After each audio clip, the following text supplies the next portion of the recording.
The area where we were heading in Eastern Europe was known for its radioactivity. We had received reports of strange animals, things that looked like they were hatched from a mad scientist's laboratory.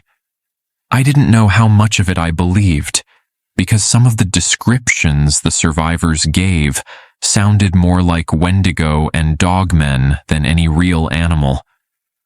I figured that, in the heat of the moment and under attack, their minds had likely twisted the true form of the animals, horrifying as they were, into something truly nightmarish. There were 3 of us heading into the dark Eastern European forests. My friend Dmitri, who was originally from the country and knew the language, his girlfriend Anna, and myself. Everything seemed mundane enough as we flew into the country and handed over our passports. There was no sign of the horrors waiting ahead. The first towns we encountered looked idyllic enough as we drove through them in a rental car. Isolated farmhouses with cows and chickens dotted the landscape. Plentiful fields of wheat, potatoes, and corn stretched out on all sides of us. The black earth here was fertile, I knew. As we headed deeper into the radiation zone, however, the houses and farms all started to look abandoned and dilapidated, the fields barren and dead. Christ on a cracker, I muttered, more to myself than to my friends. This place looks like it suffered through the apocalypse. It did, Dmitri said grimly. A nuclear apocalypse. I feel like the biblical one is far more optimistic than the true apocalypse will be. In reality, there will be no rapture, no victory of light over darkness. If there is ever a World War III, every major city will be consumed by nuclear fire. It will throw buses and cars thousands of feet into the air, spilling out bodies onto the burning skies.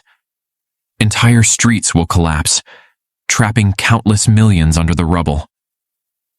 That's a cheerful thought, Anna commented, her dark blue eyes staring out the window. I saw the reflection of white eyes skittering through the brush outside, small animals that disappeared in front of the approaching roar of the engine. How far is it? I asked, feeling carsick and anxious. The winding roads here curved through countless hills. It reminded me of driving through parts of Northern California before when I had retched out the window. Anna and Dmitri seemed unaffected, though. I cursed my stomach, which was always turning traitorous towards me. It's a while, man, Dmitri said. This country is huge. Probably another 3 or 4 hour drive. And then we have to start walking. Good thing we left before dawn, Anna said, stifling a yawn. She had a can of some cheap Russian Red Bull knockoff, some fluorescent green crap that smelled like chemicals. But she drank it as if it were the finest French wine. I gazed out at the dark forests that passed us on both sides, wondering what kind of sights lay ahead in this land of the damned. The sun rose early over the gently rolling hills and black earth of Ukraine, sending its rusty streaks of blood across the sky. The going had been easy so far, except for the constant car sickness I felt. I took a few pills of meclizine, wishing that I could have smuggled some weed gummies through customs. But here, cannabis was illegal, and I was not eager to see the inside of an Eastern European prison, where lunatics like the 3 Guys 1 Hammer maniacs and the chessboard killer lived in hellish conditions. Holy shit! Would you look at that? Dmitri said with awe and wonder oozing from his voice as the car braked abruptly. I looked up quickly, my stomach doing flips. But what I saw lying across the road instantly brought me back to the moment. Dmitri pointed a tattooed hand at the sight. Is that real? Anna asked.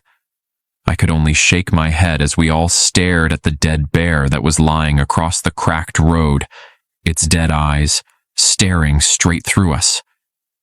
I noticed immediately that the bear had extra paws on its arms. Blood-stained claws jutted sharply out of its 4 paws, each seeming to have 7 fingers. Its feet looked stunted and twisted, like the roots of a tree. An extra arm stuck out of the front of its chest, a pale, white, fleshy growth emerging from its sternum. The mutated limb looked malformed and boneless, causing a sense of revulsion to rise up as I gazed on it. It flopped gently in the heavy wind that swirled down the surrounding hills. "Well, I guess the rumors are true," Dmitri said slowly, his eyes as wide and excited as a child. "Can you imagine what other kinds of things must be lurking in these forests? This is going to make a really awesome documentary." Anna nodded, playing with a small, handheld digital camera she took everywhere with her. She wanted to make a video that would finally go viral on the internet and help her gain some recognition for her work.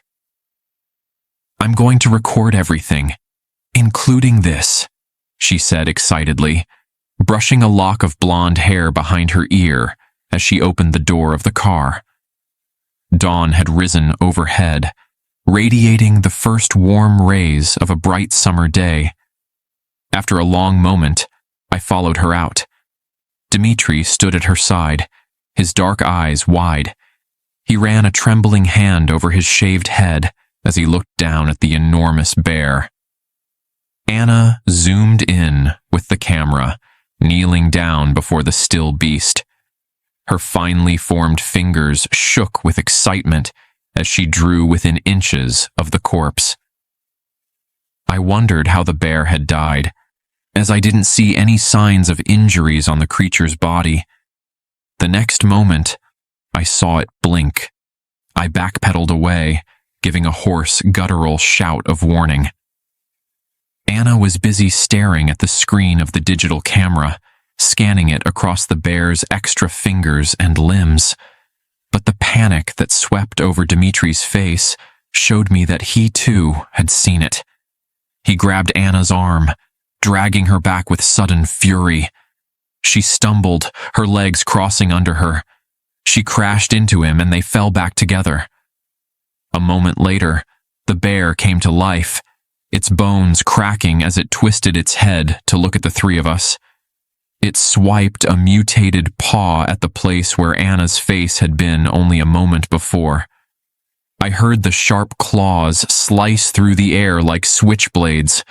The bear's head ratcheted over to glare at us.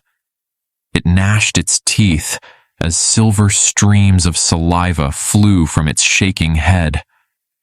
With a primal roar, it leaped off the ground.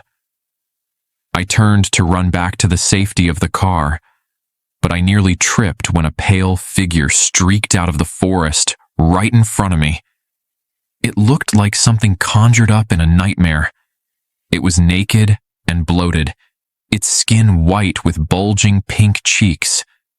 It looked to have a combination of human and pig features, and yet it ran upright like a person. Its irises were blood red, its pupils huge and excited. Its beady eyes flicked over to Anna, and a low, satisfied growl erupted from its wide throat. I watched the muscles work furiously in its porcine body as it sprinted towards her. Before either Dmitri or I could react, the pig thing grabbed Anna around the neck, its sharp black fingers digging deeply into her skin. She squealed like a strangled rabbit as it dragged her away into the dark Ukrainian forests. Its pink lips pulled back in an excited grimace, revealing the sharp fangs underneath. I heard its guttural growls fade away rapidly. It sprinted much faster than a person, its hooves slamming the ground over and over at a superhuman speed. "Hey!" Dmitri called excitedly, taking a step forward. "What do you—" A giant bear paw with too many gleaming claws smacked his leg out from under him, sending him flying. I only stood there, shell-shocked and amazed, as Anna disappeared into the trees. A single moment later, the bear rose to its full height, roaring at us. Streams of spit flew from its mouth as its rancid breath washed over us, breath that emanated a smell like roadkill and infection. I put my hands up, flinching, expecting a blow that never came. When I looked up, the bear had gone back on all fours. It ran in the path the pig creature had gone, its white boneless extra limb hanging limply from its chest. "What the fuck?" Dimitri cried on the ground, rocking back and forth. I came back to life, running over to his side. I saw deep gouge marks sliced through his blue jeans. Bright streams of blood lazily dripped from the claw marks on his left leg. "We need to get help," I cried, shaking him. His eyes looked far away and confused, as if he didn't fully realize what was happening. "We need to go back and get the police." "The police?" he asked, laughing. "The police here won't do anything. You think they're going to travel out into the radioactivity zone just for a missing person?" He shook his head grimly before reaching out a hand to me. "Help me up. There's a first aid kit in the car. We need to bandage this up. Then we're going after Anna." We had no way to call for help. The phones this far out in Chernobyl didn't work, and there were never any cell phone towers built in the silent land. After Dimitri had disinfected and bandaged his legs, he rummaged through the trunk, looking for weapons.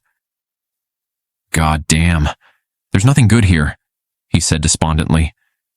"Some bear mace, some knives. What good is any of that going to do against these mutated monsters? We need an AK-47. I nodded in agreement. "Too bad we're not in the US, I said. "The only guns you're going to get around here are the ones you take off the bodies of Russian soldiers."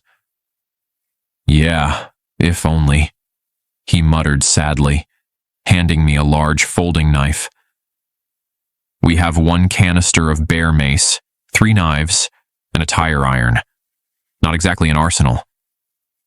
I really didn't want to go into those dark woods, but thinking of Anna being tortured or murdered made me feel sick and weak. I shook my head, mentally torn.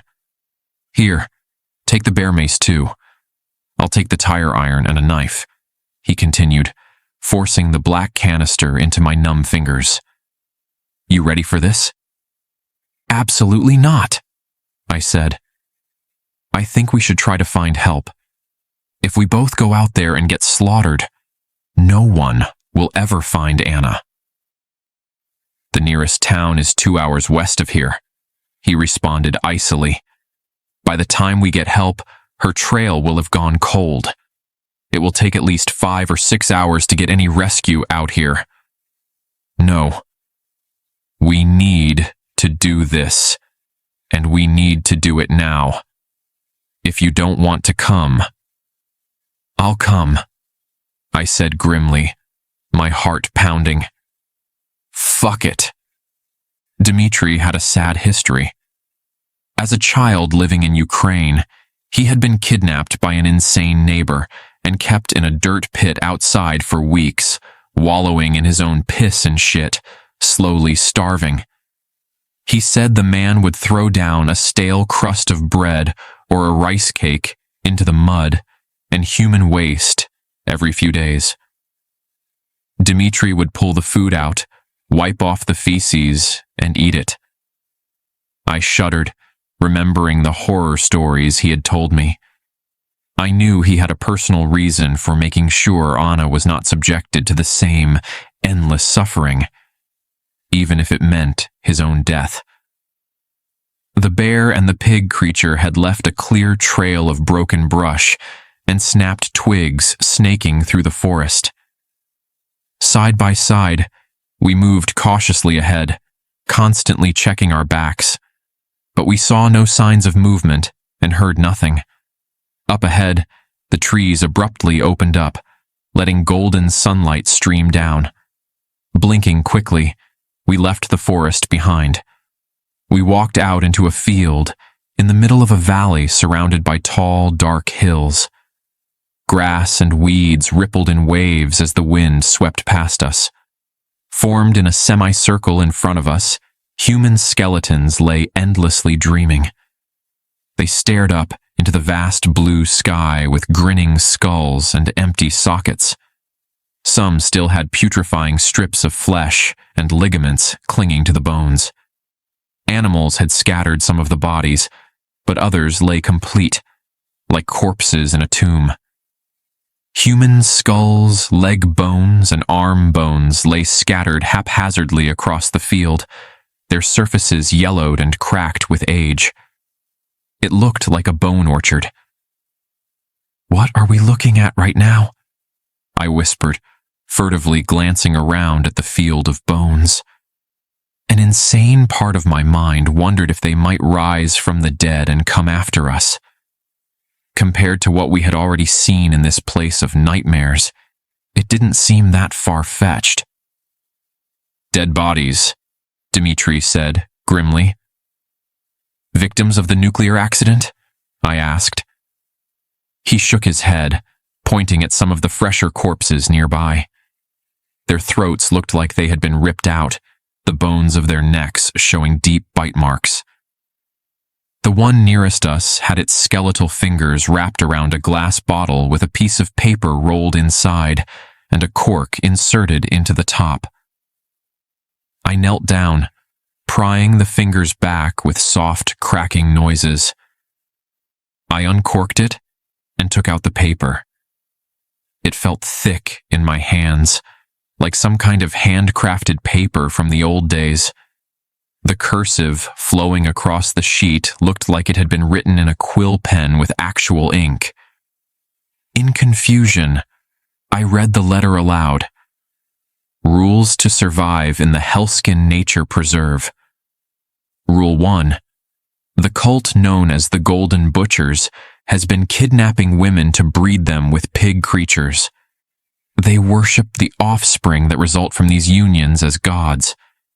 If a member of your group gets taken, you will find them on the living farm at the end of the forest. Rule 2. If you encounter Mr. Welcome, the enormous pig god with the eyes on his forehead, you must not let him touch you. Rule 3. The red snakes can only see while you're moving. If you encounter them, stay still. Don't even breathe. "Breeding women with pig creatures?" Dmitri cried, horror washing over his face. "We need to find her. But where do we even start?" I looked through the field, trying to see any sign of tracks, but it looked like hundreds of animals had gone through this field recently. Paths of tall, crushed grass crisscrossed the enormous length of it, some of them worn down to black dirt and stones. I just shook my head, having no idea. A distant scream rolled its way down the surrounding hills. It came from our left and sounded very much like Anna. Dimitri's eyes turned cold. Without looking back at me, he started frantically running towards the sound. It faded away within seconds. "Wait up!" I cried, sprinting as fast as I could. His freshly shaved head gleamed as he disappeared into the trees. Gripping the open buckknife in my hand, my knuckles white with tension and fear, I followed after him. We wandered for hours through the woods, never hearing a second scream to guide our path.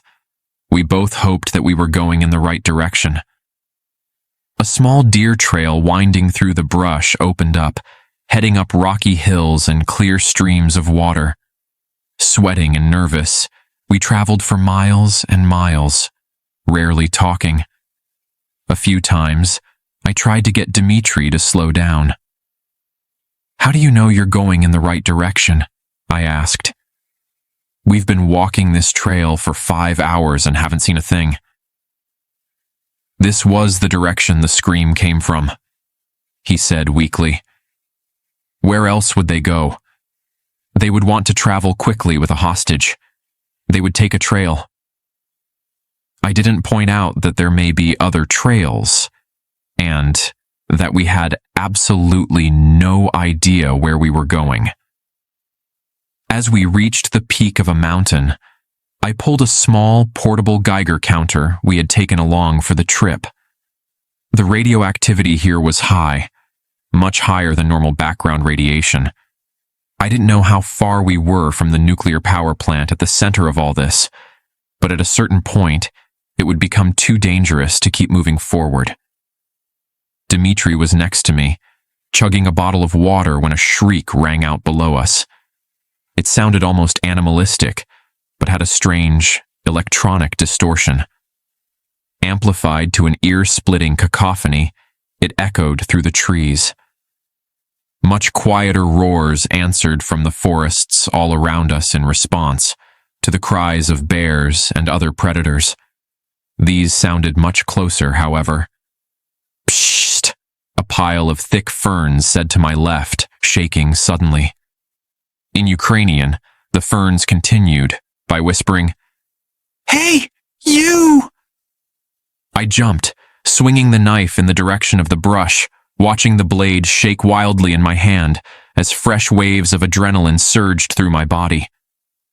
Dmitri was by my side, his eyes wide and wild. He glanced over at me, nodding. He had the tire iron raised like a tennis racket, ready to strike. A moment later, a little boy crawled out. He was scarecrow thin, his face smudged with dirt and filth, his dark eyes sunken and lifeless deep inside his small head. He had black hair and a nose like a little twisted lump in the center of his face. It seemed like it had been repeatedly broken. He didn't look older than 10, but he looked so emaciated that it was impossible to say. The rags and tatters he wore barely covered his body, and the boy was almost in his Genesis suit. "Come out," I said grimly. Dimitri's eyes bulged from his head. "Don't kill me, please," the boy whispered, in a cracked, choked voice, his accent giving all his words a guttural tone. "Take me out of here. My mom and dad brought me here. They were part of the Golden Butchers, but a couple of months ago, they got sick and died from all the poison in the water and food." "Who are you, kid?" Dmitri said, reaching down and pulling him up to his feet. I watched the boy closely, the bare mace in one hand and the knife in the other, looking for any sign of sudden violence or betrayal. "My name is Philip. I come from the farm," he said, pointing vaguely towards the tallest peak in the area. "You can't see it from here, but it's over there." Dmitri kneeled down until he was eye to eye with Philip. "Can you take us there?" he said. Philip's eyes teared up, but he slowly nodded. "If you will take me with you when you leave, I'll show you," he said, crying now. "But it is a horrible place. It is the place of Mr. Welcome." Philip guided us to the living farm, saving us a great deal of time. He navigated the forest like an experienced hiker, seeming to know the entire area from the smallest clues. A split, fallen tree, or a tree with a whirl like an eye, or a sudden curve in a babbling brook. It saved us a great deal of time wandering through the woods, where everything looked exactly the same to me. "There," he said, pointing through a break in the trees to the farm. The entire top of the hill was cleared of trees and brush. In its place stood a nightmare. The farm was the closest place to hell I had ever seen. The top of the living building peeked over the tall trees surrounding it. It had something like a bell tower on the top of it, almost like a church might have. but instead of a bell, it had an enormous, bloodshot eye. The eye had an iris as red as a dismembered heart. Its pupil was dilated and insane. From here, the eye looked to be about the size of a church bell and had no eyelids. Strange white filaments like those of a slime mold surrounded it, trailing down into the building. I wondered if this was the optic nerve for the great, staring eye. The rest of the building was as black as eternity, windowless and imposing. It had brutalist architecture, all sharp angles and steep slopes.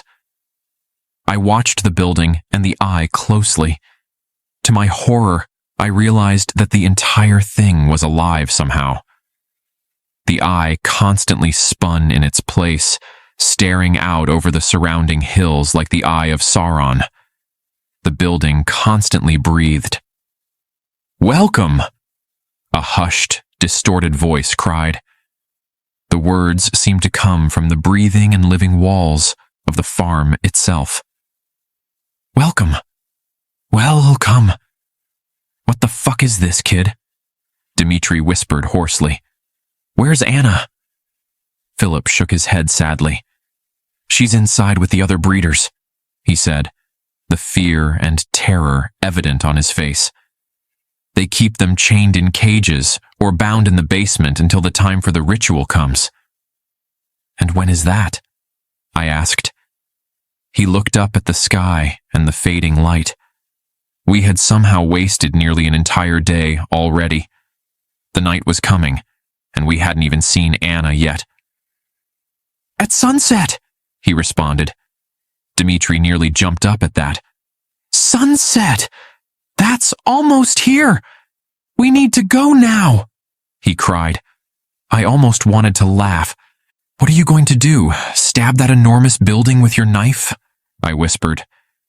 "We need a plan. Maybe we can burn it down or—" But my words were cut off by the roaring of the building. Its scream echoed over the hills. It was immediately answered by countless others, including one that came only a few dozen feet behind us. I grabbed Dimitri's shoulder, my panicked eyes flicking in that direction. "There's something," I started to say when the brush cracked under a heavy weight. Looking up, I saw something horrible stalking us from behind. It looked like a pig, walking on all fours with a fat, bloated body, but it was the size of an SUV. Its eyes were like the eye in the building, blood red and dilated. All over its body, hundreds of sharp teeth grew out of its skin, covering the pink flesh like tumors. The creature almost looked like a porcupine, with all the sharp points of fangs projecting from its body. For a moment, its eyes widened as we stared at each other. They instantly narrowed as the pig roared again and gave chase.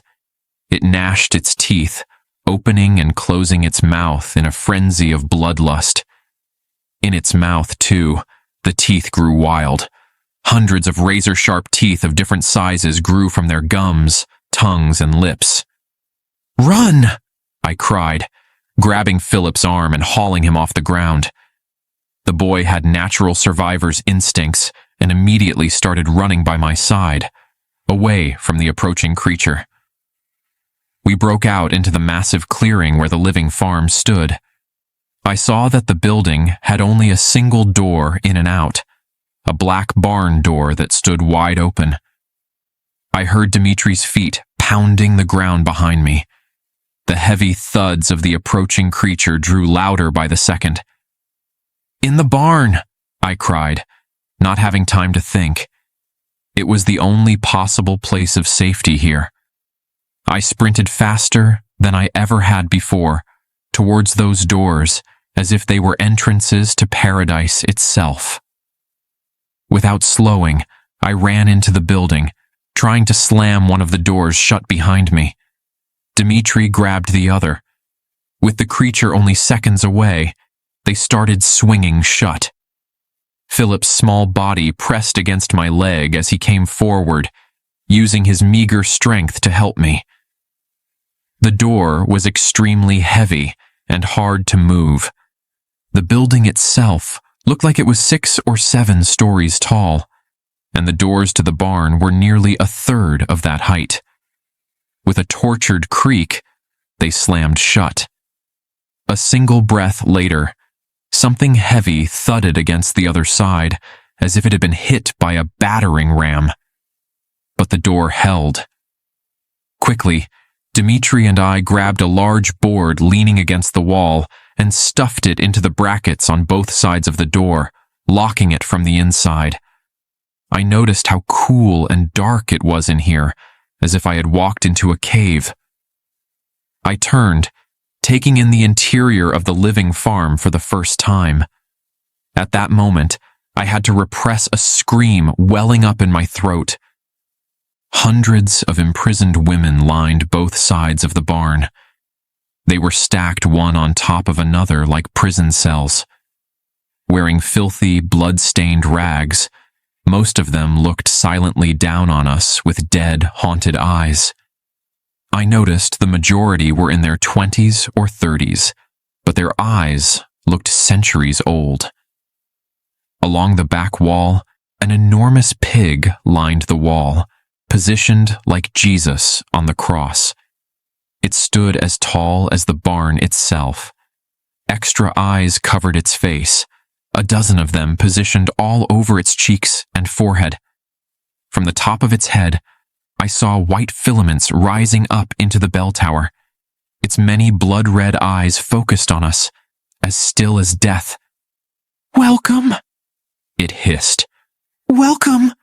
Its limbs were chained to the wall. Enormous rusted links intertwined around its body, preventing Mr. Welcome from moving. "Anna!" Dimitri cried, looking around frantically. There was no one else here that I could see except for Mr. Welcome and all the hostages. "Anna, where are you?" "Don't scream," Philip said in a tiny, fear-choked voice. "Please don't scream." But it was too late. As Dimitri's last words faded, trapdoors built into the black floor of the barn sprung open.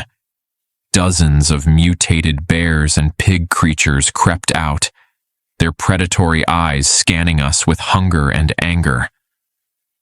"Fuck," Dimitri cried, running back to the door at my side. Frantically, the three of us pulled the board up and dropped it to the fleshy floor with a clatter. As hisses and growls erupted all around us, and the predators crept forward towards us in a semicircle, the barn door flew open. It was night now, the darkness creeping in like a descending curtain. No pig creatures awaited us on the other side, but something worse seemed to be creeping out of the forest. I saw snakes the color of clotted blood slithering ahead. Each one was the size of a tractor trailer, yet they made very little noise. An occasional hiss would rip its way through the air, but they hunted silently. As I stood in the field in front of the barn, a no-man's land of hellish proportions, the certainty of death fell over my heart like grasping skeletal hands. I looked down at the little boy sadly. He gave me a faint smile, even though his eyes were terrified. "I think we're fucked," Dimitri whispered by my side. I only nodded. But at that moment, I remembered the rules, and an idea came to me. "Just stay still," I said. "Don't even breathe." Philip and Dimitri looked at me strangely. Then recognition came over their eyes. Dimitri only nodded, and then we all played statue. The predators from the barn were only 30 feet behind us by now, crouched down and hunting us like a cat with a mouse. Yet the snakes also closed in, their black, slitted eyes gleaming with a reptilian coldness. As the mutated bears and pig creatures leaned down to pounce, I closed my eyes, waiting for the inevitable. I felt a sudden rush of air all around me. The snakes flitted forward in a blur, their massive jaws unhinging. Two fangs swiveled out like switchblades, fangs big enough to impale a police car. Drops of clear venom fell lazily from the ends.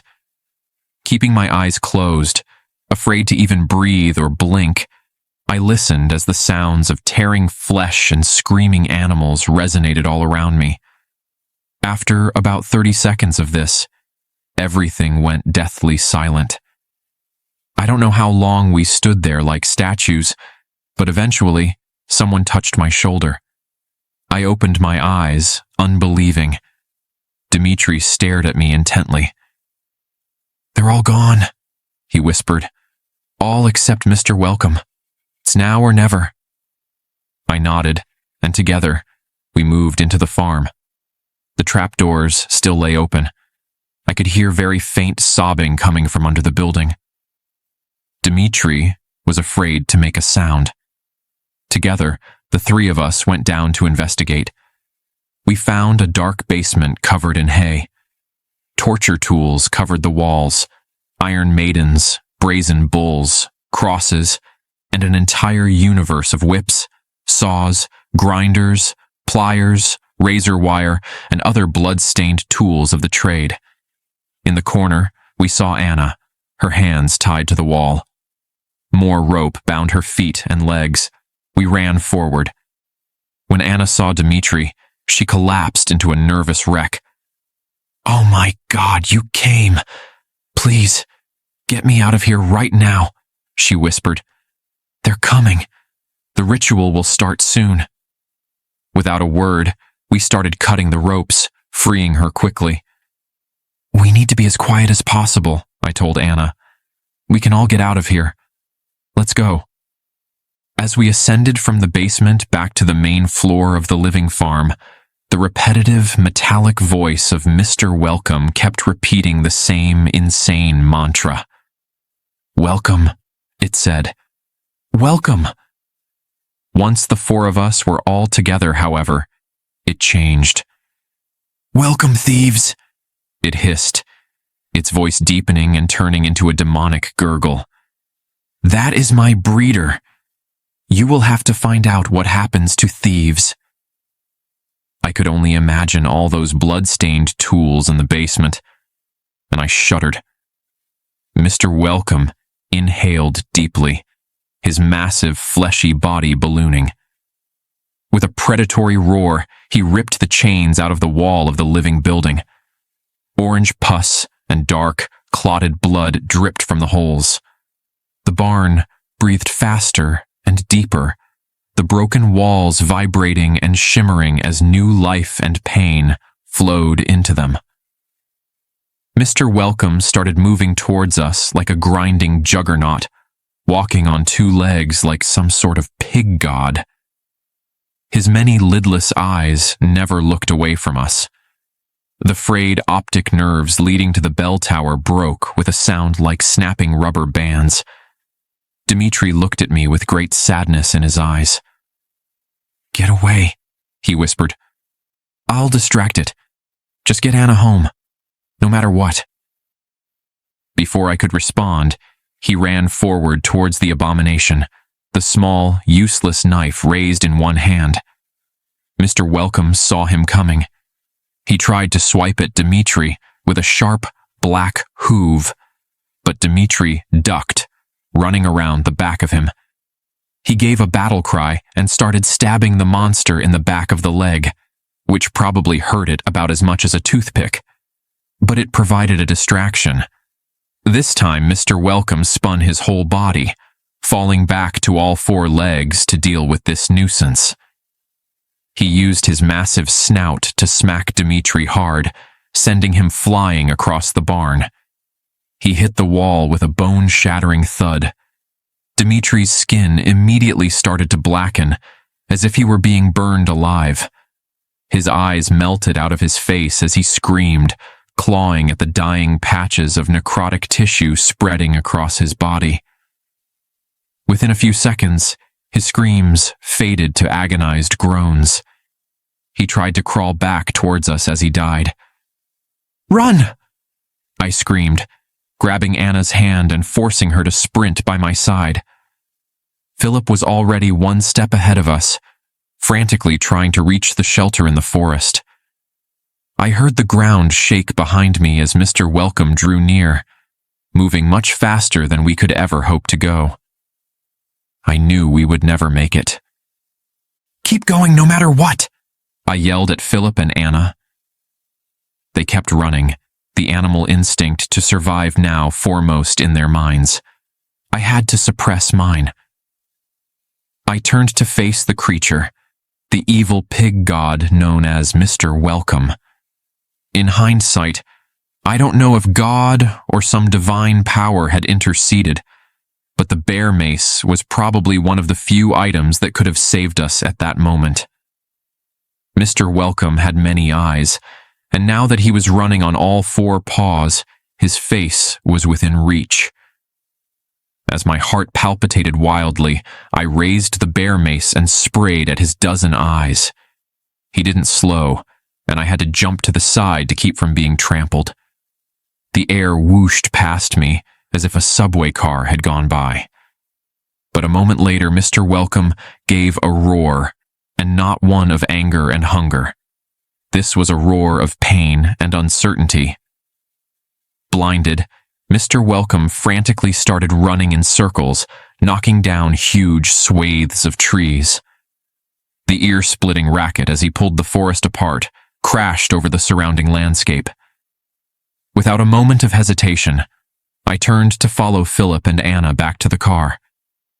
We told the police about the barn and all the hostages, but they claimed they couldn't find it, and we never heard anything more about it. Looking back on the experience, I now know why Chernobyl is a restricted zone, and it isn't just because of the radioactivity. There are some things that hide under the surface. After all, things that grow in the dark, rotted places where no eyes roam.